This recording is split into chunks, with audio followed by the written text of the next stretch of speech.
O Tonhão MC fez um pronunciamento oficial após o exposed da sua namorada. E ele diz que ela voltou atrás e que achava que ainda tinha chances de se redimir. Veja o vídeo. Salve, eu tava adiando gravar isso aqui porque eu acreditei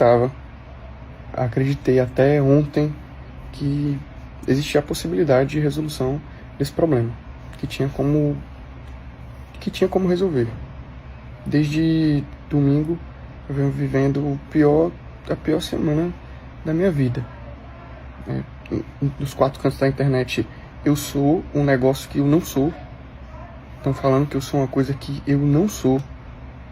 Que a pessoa em questão da exposição, a Annelise, não acredita que eu sou nisso. A mãe dela não acredita que eu sou isso. Elas não tinham proporção do que isso ia se tornar, do quanto esse tema é sensível, do que é que está acontecendo atualmente na cena. Elas não tinham noção disso. Em contraponto, foi exposto muita coisa. Eu sei que já não tem mais volta. Pra mim, não tem mais volta. Eu acho que as batalhas de rima, pra mim, acabaram. Tá ligado?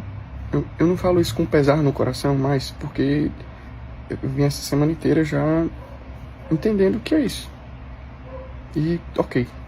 Bom, eu procurando solução, tentando resolver, correndo atrás, conversando, tendo confirmações das pessoas, da mãe da Annelise e da Annelise, de que a gente ia resolver isso da melhor forma, tentando escrever texto para poder vir aqui conversar com vocês, explicar a situação, tentando tudo.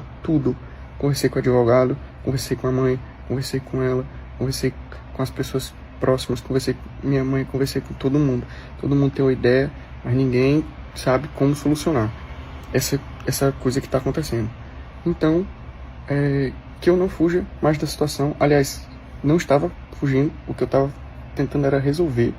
Mas como, para mim, não tem mais jeito, então eu vou pelo menos contar para vocês o meu lado da história, para que não fique para sempre só um lado contando e só a internet dizendo o que é, só as pessoas que não viveram dizendo o que é. Ninguém fala por mim, não é seu ninguém que fala por mim, então que eu fale, tá ligado? Eu não queria conversar sobre isso porque eu queria solucionar o problema. E eu acho que a minha vida pessoal, ela só tem a ver comigo e quem tá próximo. O problema foi pra internet, virou um problema da internet, mas não era um problema da internet. Eu viajei pra Fortaleza pra resolver de olho no olho, porque problema pra mim se resolve assim. E esse eu acreditei e eu vim convencer as pessoas de que eu não sou isso que elas estão dizendo. E elas entenderam que eu não sou isso que elas estão dizendo, porque elas não estão dizendo isso. A Annelise escreveu um texto com muita dor, com muita tristeza, mas ela também já entendeu que ela agrava os fatos ali. A mãe dela entendeu que os fatos estão agravados ali. A única coisa que eu sinto que eu posso fazer é, explicar aqui o que é que aconteceu, o que é que tá acontecendo e o que é que vai acontecer daqui pra frente, na minha concepção, na minha visão e no que eu creio. Eu conheci a Annelise quando ela tinha 17 anos. A gente começou a sair e ficar. Eu não sabia a idade dela ainda. Isso não se explica.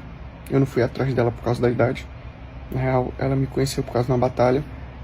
Ela é uma pessoa muito inteligente, uma pessoa que me fazia muito feliz. Porém, chegou um momento da minha vida onde eu não tinha mais condições de manter uma relação. Eu estava em Fortaleza e viajei para São Paulo. A minha vida em São Paulo não é fácil e não era fácil. E hoje em dia tá ok. Na época, lá em 2024, o que eu vivia era comprar o almoço, comer metade e na janta comer a outra metade. Então eu enxergava essa situação como uma situação de desespero. Não tinha como eu colocar alguém na minha vida naquele momento. A Annelise estava no momento da minha vida prévio a isso. Então, quando eu decidi que eu queria terminar, era mais porque eu não tinha condições instáveis, não tinha condições emocionais, nem monetárias, de fazer alguma coisa por esse relacionamento. Eu já senti atração por outras pessoas, eu já queria fazer outra coisa, já estava com outra mentalidade, outros pensamentos, e veio esse término. Foi um término irresponsável da minha parte, porque eu negligenciei muito esse relacionamento. Quando eu fui viver lá, a minha cabeça não passava outra coisa senão: o que é que eu vou comer hoje? Como é que vai ser o que é que vai ser de amanhã? Como é que essa próxima semana vai se... Entendeu? Como é que as coisas vão acontecer? Eu não conseguia pensar em outra coisa. Eu estava tentando resolver o meu dia. Grande parte desse meu momento afetou a vida da Annelise. Mas a Annelise, antes de mim, já tinha problemas emocionais. Já tinha TDAH, já tinha depressão, já se remediava, já tinha laudo. Não eram coisas que eu sabia e que eu ficava, oh meu Deus, porque pra mim ela era uma pessoa, mano. Eu conheci uma pessoa e eu me apaixonei por essa pessoa.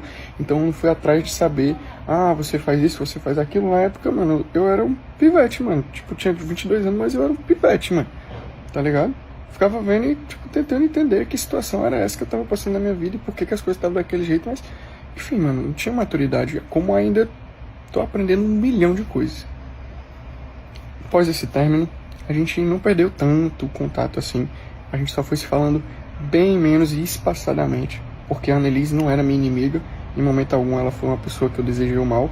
Na realidade, muito pelo contrário.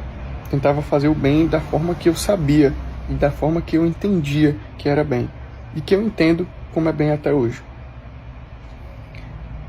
Por muito tempo, a Annelise fez parte background da minha vida. Quando eu vinha para Fortaleza, a gente se encontrava, ela falava com a minha mãe, ela desabafava as tristezas com a minha mãe sempre tentou ajudar e não deixar ela com essa tristeza no peito dela, essa coisa que crescesse. Enfim, como é que a gente chegou no ponto onde estamos hoje? Eu tentei resolver isso de todas as formas possíveis. Eu fui atrás de todas as soluções que eram cabíveis a mim. Eu fui conversar com a mãe da Annelise, principalmente porque acreditei que a mãe da Annelise fosse uma pessoa que fosse auxiliar a gente como uma mentora, alguém que tem uma idade a mais e que ela ia ter a solução. Ela não tinha, porque tem os próprios problemas e tá ok. Conversei com a Annelise em conjunto. A Annelise também não entendia como resolver isso. Nós não sabemos como resolver isso. Ela jura pra mim que não tinha a intenção de tornar isso o que é hoje em dia, o que está acontecendo hoje em dia, né? Porque essa última semana foi um inferno, cara. Um inferno. A internet inteira acha que eu sou o que eu não sou. Então, os 4 cantos das batalhas de rima estão dizendo que eu sou o que eu não sou. E eu vim aqui contar a verdade, mano. Eu não sou isso, mano. Eu não sou uma pessoa de má índole que cometeria esse crime, irmão. Mas eu entendo que minha palavra agora vale tanto quanto nada. Mas ainda sinto que vale a pena lutar pela minha própria vida. Então que seja por isso. As batalhas de rima, creio que já não são mais uma possibilidade. Isso já entendi, já aceitei. E tô tranquilo em abdicar de nunca mais participar de nenhuma batalha de rima na história. Mas eu quero continuar vivendo a minha vida. Longe disso tudo. Longe de Annelise, longe da Cíntia, longe dessas pessoas, mano. Minha família ainda acredita em mim, as pessoas que me amam ainda acreditam em mim, eu ainda acredito na minha verdade, eu ainda acredito que eu não sou essa pessoa. Pode qualquer pessoa falar que eu sou, eu não sou. Eu tenho certeza. A mãe dela sabe, a mãe dela gosta de mim. A Annelise sabe, a Annelise também gosta de mim. São pessoas que me respeitam e que entendem que eu não sou isso que eles estão dizendo. Mas falar agora, pra mim, é só um momento de tipo assim, ou eu digo isso aqui, mano, ou eu vou, tipo, sair na rua e ser, sei lá, mano, espancado por uma coisa que eu sou, tá ligado? Pra terminar, eu já falei que as batalhas já passaram, ok, aceito isso.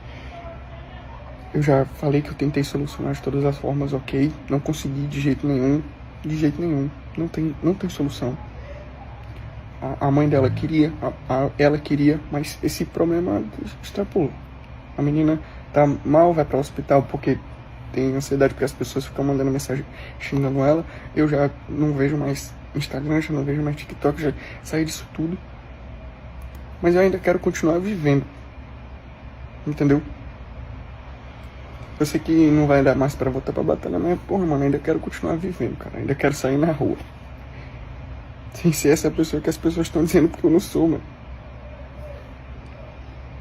Eu já expliquei pra minha família, por mais que por cima, de que, tipo, não vai ter mais volta, de que é isso. E esse vídeo aqui eu tô gravando, mano, eu até tinha um foco, mas eu não sei, não lembro mais. Eu esqueci o que eu ia dizer, tá ligado? Tipo, as coisas vai passando na cabeça do cara, o cara vai, sei lá, mano. Sei lá. Mano, na real, eu só tenho que dizer que eu não desejo isso pra ninguém, mano. Esse sentimento eu não desejo pra ninguém na face da terra, mano. É ser exposto, ter sua intimidade exposta, ter sua vida exposta. É a pior das sensações que, tipo assim, eu já vivi na vida mesmo, tá ligado? Mas, enfim. Ainda tô vivo, ainda tô ok, sou positivo em relação ao futuro, saca? Acho que também vale dizer que eu acredito na minha verdade. Eu acredito na minha verdade, mano. Do fundo do peito. Eu demorei a gravar isso aqui, não porque eu tava fugindo. Como eu falei, eu tava tentando solucionar. Eu queria vir aqui de outra forma, porque eu ainda acreditava no fundo do peito que dava pra voltar aqui. Mesmo que fosse difícil depois ressocializar, tirar essa imagem, tirar esse peso, tirar esses negócios. Não vai ser possível, já entendi isso. Eu acreditava, mas não tem como. Então tá. Eu já gravei, acho que uns 15 vídeos, mano, desse aqui, tentando falar, mas chega no meio assim, eu esqueço o que eu queria dizer, velho. Eu esqueço.